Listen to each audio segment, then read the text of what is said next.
Yes. Welcome to today's transcontinental episode of Overreaction Monday, brought to you by Game Time, the fast and easy way to buy tickets for all the sports, music, comedy, and theater events near you.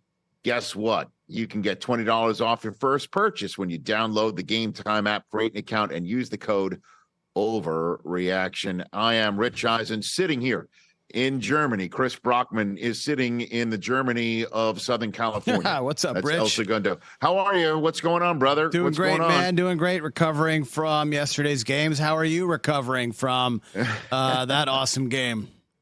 Unbelievable, dude. It was just an unreal atmosphere in Frankfurt, Germany. And then to see the game of the year turn into somewhat of a defensive battle for a while, and then a defensive play of the year. You know, the moment that Trent McDuffie, who, by the way, was drafted by the Chiefs using some of the draft capital they got in the Tyreek Hill trade, stripping Tyreek Hill, wound up eventually in the hands of Brian Cook due to a lateral, and off to the races. And that was the margin of difference. And it was unbelievable, dude. Unreal. What a game it was. That's awesome. Great for you guys to be a part of it. Great call, and can't wait Thanks, for. bro. Well, I mean, I guess I can wait for Patriots Colts, but That's next. That's next, and then I'll come home. So the next Overreaction Monday we'll do back together in studio. But for the moment, I'm in Germany. I'm here. You're there. Hit it. Let's do it. Let's do it. That was terrible. That was crap. That was garbage. This place sucks. Overreaction Monday. All right, Christopher, you have at it. All right, Go for it. Rich, let's start with one of the teams that you saw yesterday in Germany. Hey, look, the Dolphins are cool. We like them. Mike McDaniel wears nice shoes, and he's hip, and everything about them is awesome. But let's be honest, they're not ready to play with the big boys. I'm still going to call that an overreaction. I see the makings. I see the makings of a defense that leads the league in quarterback hits. I see a defense that leads the league in quarterback hits that now has Xavier Howard and Jalen Ramsey on the back end. There's that dude Van Ginkel's all over the lot. Chubb is all over the lot. Wilkins is all over the lot. Phillips is all over the lot. They've got serious players on defense.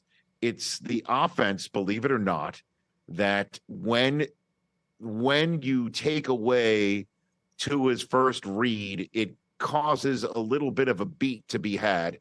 Waddle got hurt in the game yesterday. I know I'm coming up with a circumstance here and a circumstance there. Just to cast them aside and say the Dolphins can't do it, won't do it, is in danger of maybe not even making the playoffs, let alone winning a playoff game, because they haven't been able to beat the big boys, as you say. Yes, they have not beaten a team with a winning record since the Buffalo Bills a couple of years ago. I'm going to go ahead and call this an overreaction because they haven't done it yet. Doesn't mean they're not going to do it or they're not equipped to do it.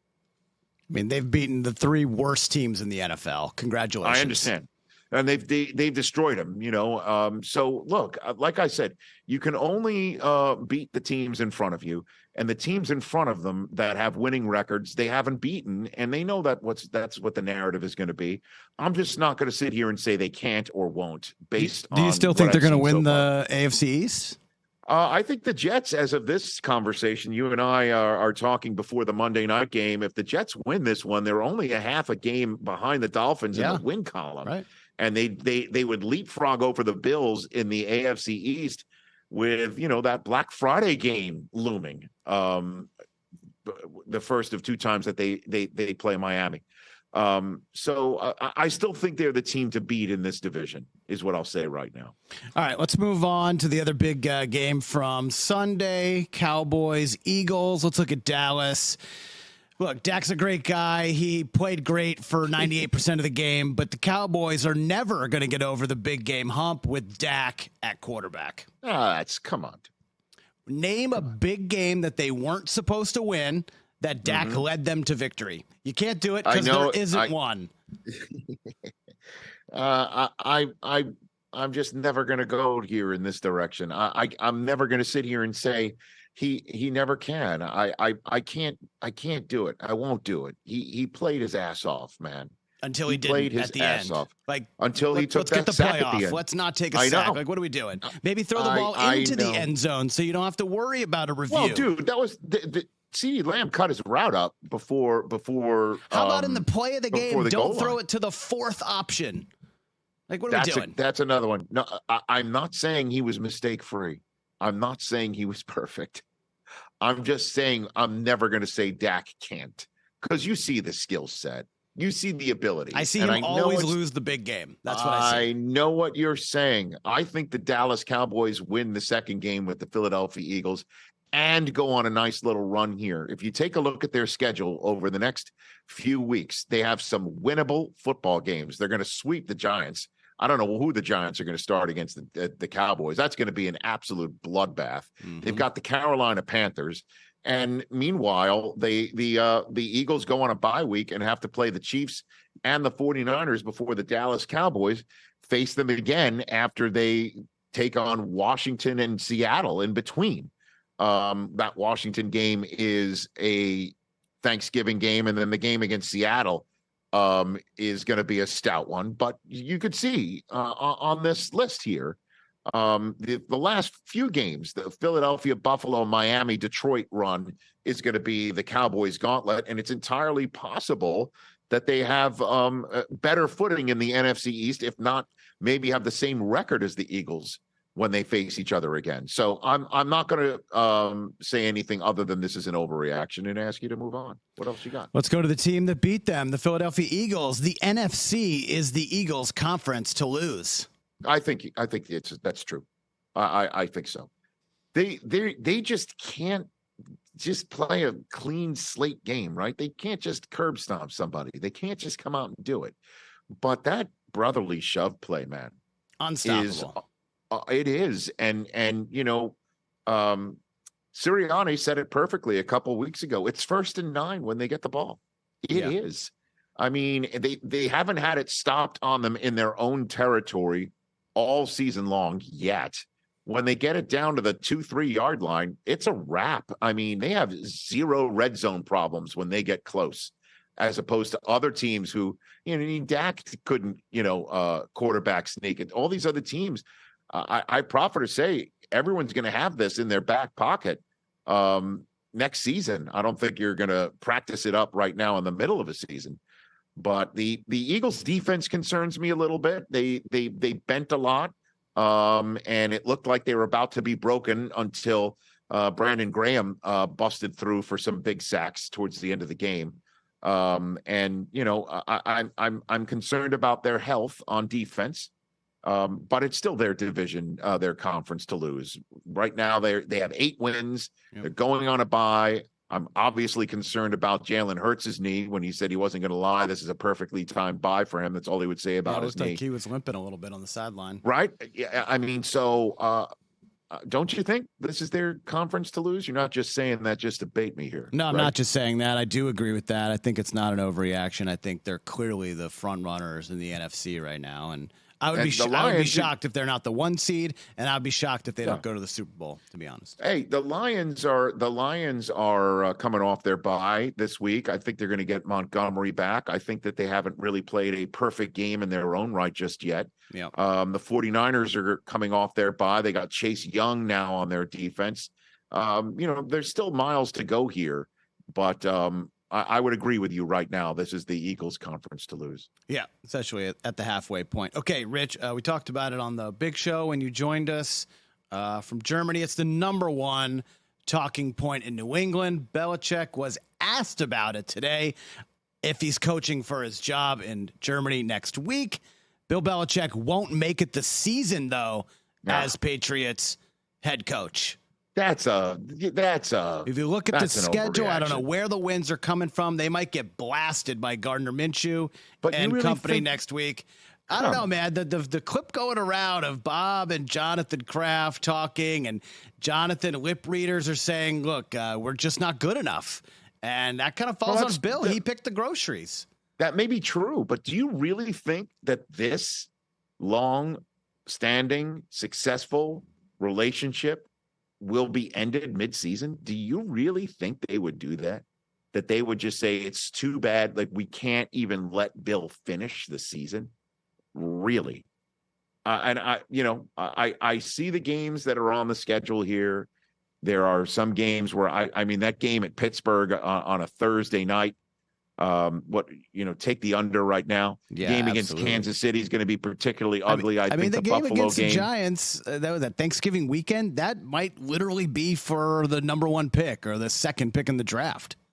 look, I wouldn't be surprised if they even, I don't know, man. I mean, if they have such a high pick, but they're just going to bounce Belichick and I don't start know. I mean, I would be else? shocked. It's a little bit of a hyperbole over, hot take I just here. don't but know. I don't. It does seem more and more. Will you admit that it does seem more and more likely that this is it? This is the last season? I don't. How would I know? I mean, I'll get a better look at it this coming week. I mean, lots more conversation. You hear a lot more whispers when there's a team that you're covering, but I don't know. I cannot imagine this. And I can't imagine what Belichick must be thinking. He's got to be totally stunned. He's thinking, thank God I signed that extension before the year. Maybe that's what he's thinking. Unless he's thinking that he doesn't want to do this anymore. I doubt that so heavily. I think this is an overreaction. Yeah, all kinds of Vrabel rumors, and maybe the Washington make wheel a trade or something. I don't know. Well, that's what Florio said on our show last week. Okay, Rich. I don't. Seattle, one of the games we thought would be a marquee game, Seattle at Baltimore, was anything but absolute boat race. And I think that's because Geno Smith was a one-year wonder. Oh, come on. I don't think so. You think? Even Pete Carroll was kind of like, I'm a little concerned. I'm not going to sit here and say it was a one-year wonder. I don't know. Is Jared Goff, less than, because they destroyed him there too. You know what I mean? It just was another clunker. I think this is just the way the Ravens are going to be equal opportunity abusers. You know how I feel sometimes. I've just seen too many things happen in our world, in our business. He just was a couple weeks ago. He had some terrific games in a row. I mean, he might have just hit a bump in the road. I don't know. I'll just call this an overreaction. I can't sit here and say this is it for Geno just because he's had a couple of bumps in the road right here. And that's what he's had. Let me just call this up. I don't know. I thought that game would at least be. I thought the Ravens would win, but maybe competitive, a one-score game, close late, something happens. I mean, they couldn't get anything going on the ground, and he's throwing too many interceptions, that's for absolutely. sure. I mean, red zone everywhere. He had 326 against the Bengals defense that's been rampaging against everyone else. He did throw 2 interceptions. He had a passer rating of $113 against the Cardinals, 219 yards, the 2 Cardinals, scores. I mean, come on, you could have done that against the Cardinals. Oh, the Browns these are some tough defenses he's gone against, dude. I mean, let's be straight up about it. The Panthers, he lit up the Lions. He lit them up. No, it was week 1. So I know it was week 2. I don't know what else to say other than the fact that I think this is an overreaction. We should just move on. All right, let's go move on. Halftime. Let's move on. It's halftime. Let me tell you about our friends at Game Time. The episode of Overreaction Monday is once again brought to you by our friends at Game Time. I love using this app. Everybody does with the Rich Eisen Show. We all have accounts. We all use it for tickets for the best sports, music, comedy, and theater events near all of us. And you could do the same for those near you, because we all know how frustrating it is to buy tickets. We don't have that frustration because it's so easy to navigate the app. You can see exactly where your seats are going to be. That means no more showing up and finding a large column of concrete right in front of your view. You can also get that all-in pricing, so you know exactly how much it's going to cost. There are no hidden fees. Take the guesswork out of buying tickets with Game Time, and there's a Game Time guarantee also. How about that? Means you'll always get the best price. If you find tickets in the same section and row for less, Game Time will credit you 110% of the difference. It's simple. Download the Game Time app, create an account, use the code OVERREACTION for $20 off your first purchase. Restrictions apply. Visit gametime.co for terms. Again, create that account. redeem the code OVERREACTION, overreaction with 2 R's, $20 off. Download Game Time today. Last minute tickets, lowest price guaranteed. Christopher, the floor is yours again. Second half, Rich. One of the games of Sunday took place in Atlanta yesterday. Minnesota and Vikings. Crazy finish. Josh Dobbs came in. Did you see the clip of him on the sideline with his offensive lineman working on the snap, getting the cadence down? Yeah. Incredible. Josh Dobbs is going to lead the Vikings to the playoffs. That's an overreaction. I'll just say that right now. I'm not saying that he won't. But just to say that off of one start, looks amazing. Here's the deal, dude. I know he was all over the place. I know Geno Smith, comeback player of the year from the bench last year. Like, we need to make up an award so we can honor this guy. He's been on 11 different teams in the last few years, including the Browns twice. Literally joined the Cardinals the week of, started, played well in his time there. Didn't even take a snap. He didn't know anybody's name yesterday. I know, and the coach was telling him in his ear, like, post is on the right, curls on the left, crossers in your slot. Like, throw that's what Addison, he's saying. Is, just hit him. As a coach's voice gets cut off. Let me just sit here. Let me just see. My immediate reaction was overreaction. But can we call up let's look at the Viking schedule? Come on. Viking schedule, because the Vikings right now are at 5-4, right? And I'm assuming that's a playoff spot right now for them. It is. Yeah, they're in right now. Right now, the Minnesota Vikings. Yeah, right now the Minnesota Vikings are your 7th seed. Okay. And then looking at their schedule, next up for them, got some winnable games here. Saints are a different team on the road. There's Denver, Chicago, winnable. By the way, that's a Sunday night that they did not flex out of. So that's going to stay put as a nationally televised game. Get excited. Chicago. Justin Jefferson's coming back. Right. All right. I'm going to flip here. I'll say, yeah. Are we 7-5 at the bye week? Yeah, pretty much it, so. At Cincinnati, obviously tough. At Green Bay is tough. At Detroit's tough, but I think it's going to be right in the main. 9 wins might get in the NFC. Yeah. All right. I'm with you. I think he's talented. I think he's talented. And then let's see Justin Jefferson come back, and then let's go for it. So what else you got, Chris? I just flip-flopped. You just flip. I got you to flip-flop. I know you're going to hate this one. The Bills are going to finish 8-9, miss the playoffs. Whoa, what are we doing? Come on, dude. Look at the schedule, Rich. You just made Mike Hoskins put that graphic. I know. I apologize to Mike before the show. When I walked in at 7:30, I was like, "You're going to hate me for one of these." Look at the Bills' schedule and find me 4 more wins. Go ahead. Pull up the Bills' schedule, Rich. Find me 4 more wins. All right, let me see. They're looking at it right now. All the way here from Germany. Well, Denver's a win. I think they beat the Jets at home. Okay. They might lose at Philadelphia, might lose at Kansas City. I think they can beat Dallas at home. They can win at the Chargers. They could beat New England. Come on. Give me a break. 8-9.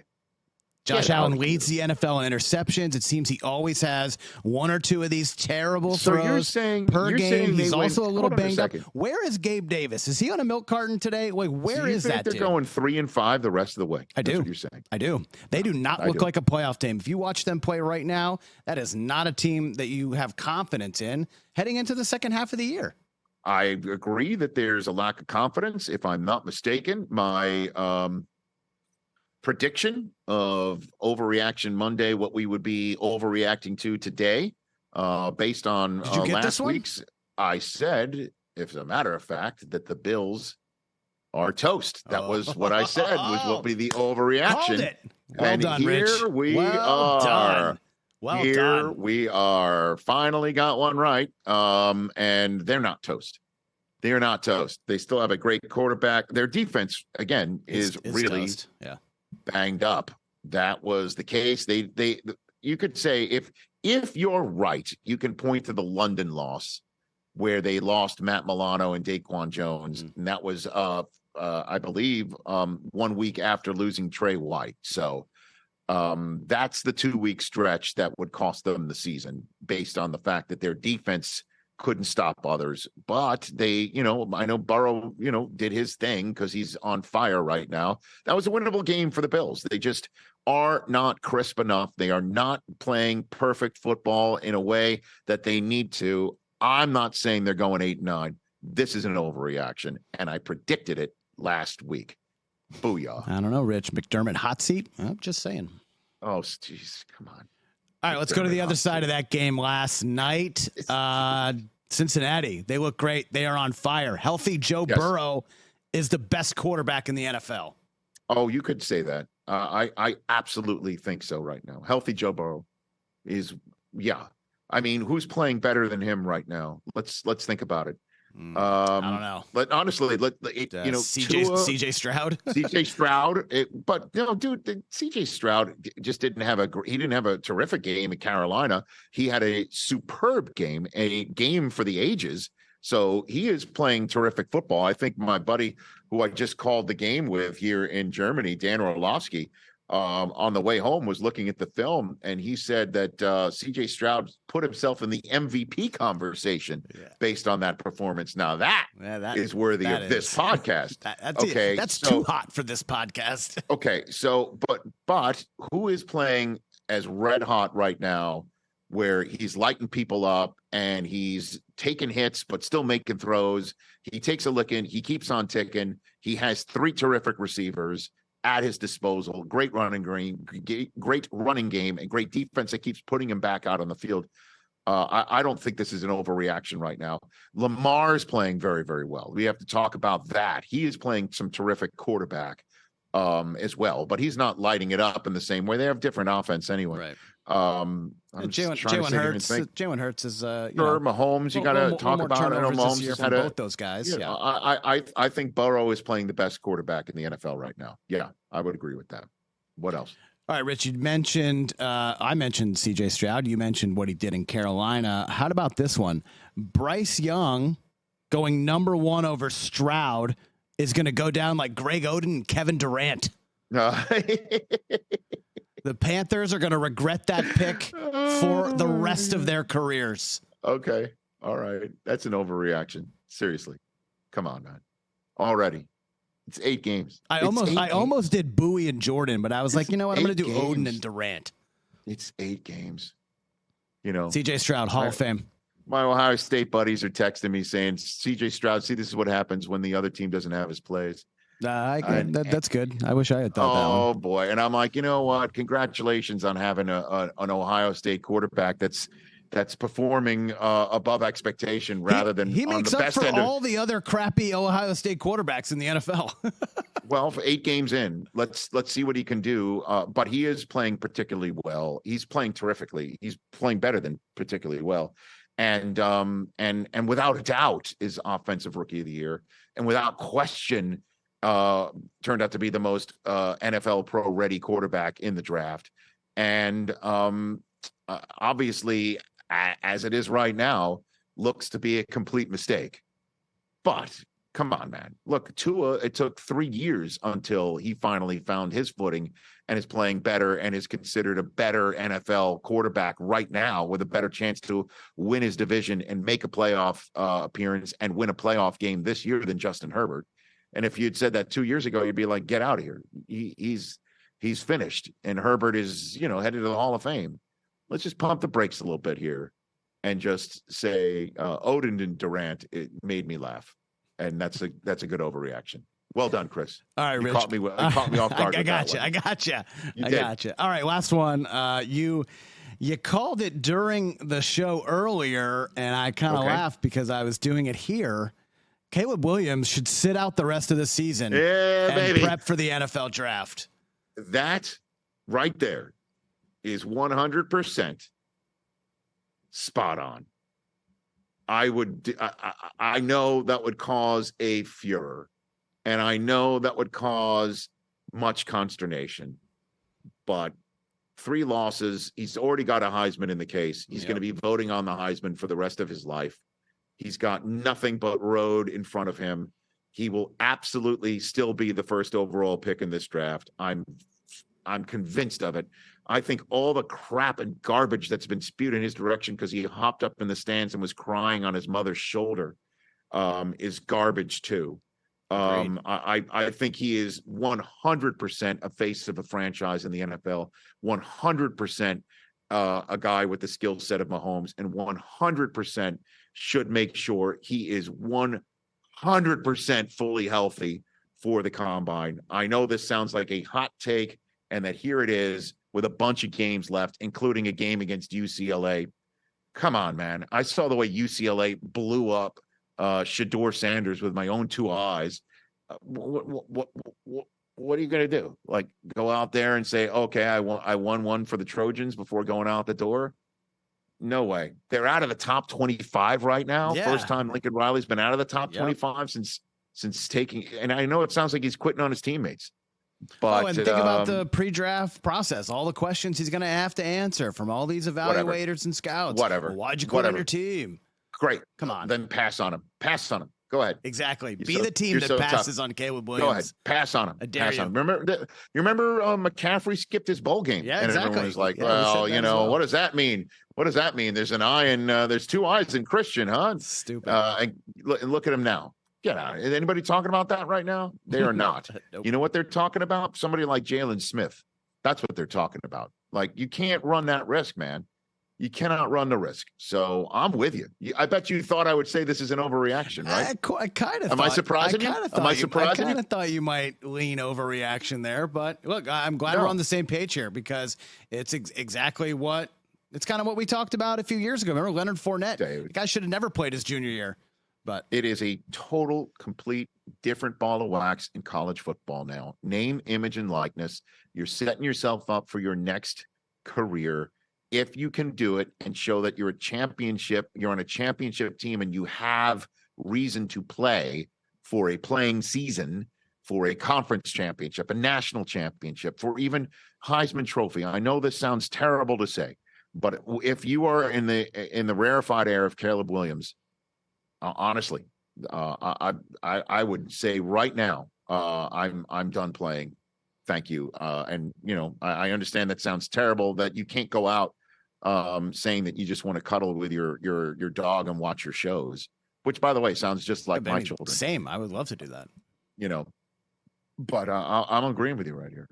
And that's a very O. Henry-like twist at the end of this storyline called the Overreaction Monday podcast. It's now time to predict what we're going to overreact to next week. Again, I got this right. As a matter of fact, one of your overreaction subjects for me moments ago was my prediction that you would say that the Bills are toast based off a loss to Cincinnati. And you did that, and I pushed back on it. What's your prediction about what we're going to overreact to next week? All right, here's mine. This team did not play this week. They were on a bye, and while they did make I'm going that direction too. What do you got? Okay, and while they did make one of the most high-profile moves at the trade deadline, I'm going to say next week we are going to say the 49ers are going to miss the playoffs. Okay. And so you're saying this means, hold on a minute, this means Jacksonville beats them this week, okay, in Jacksonville. Correct. And even with them falling to 5-4 and having a 4-game losing streak, 4 games, going from 5-0, losing 4 in a row, you still believe the 49ers making the playoffs is feasible, and thus what you're saying is an overreaction. Is that what you're saying? Correct. I do think Jacksonville beats them, but when you look at the way Seattle has performed, they're kind of fraudulent, and you look at whoever comes out, there's not going to be 2 teams from the NFC South. So I still think San Francisco can make the playoffs there. Okay. All right. Even though, I mean, that's boy, they got to go to Philadelphia, 2 games against Seattle. Baltimore's on their schedule. I mean, okay. I'm going to go in the opposite direction. Same game. I say the 49ers win this thing. In Jacksonville.